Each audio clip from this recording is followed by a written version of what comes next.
ചേട്ടാ, ഒരു കേക്കും ഒരു പാക്കറ്റ് പാൽപ്പൊടിയും. ഒരു കേക്കും ഒരു പാൽപ്പൊടിയും. എത്ര ചേട്ടാ? അപ്പൊ കേക്കിന് 450, പാൽപ്പൊടിക്ക് 450, മൊത്തം 900. 450 എങ്ങനെ 900 ആവാ? എന്നെ മണ്ടിയാക്കാന്നൊന്നും വിചാരിക്കണ്ട, ഞാനും പഠിപ്പൊക്കെ കഴിഞ്ഞ് വന്നതാ. ഞാനേ BCom കഴിഞ്ഞതാ, അതും അങ്ങ് ദുബായിന്ന്. ആ പാനും പേപ്പർ ഇങ്ങത്താ, ഞാൻ കാണിച്ചത് എങ്ങനെ കണക്കൂട്ടണ്ടേന്ന്. എന്നാ പാനും പേപ്പറും നിങ്ങൾ തന്നെ കണക്ക് കൂട്ടിയിട്ട് പറ എത്രയാവുന്ന്.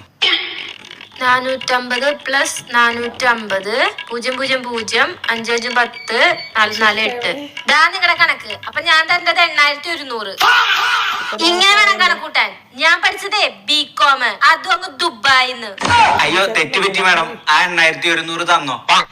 ഇതൊക്കെ ശ്രദ്ധിക്കണം. ഓ, 500 കൂടുതലുണ്ട്. മാഡം ഡെയിലി കടക്കി വന്നോളൂ, എന്നിട്ട് മാഡം തന്നെ കണക്ക് കൂട്ടിക്കോ. എനിക്ക് കണക്ക് കൂട്ടാൻ അറിയില്ലോ.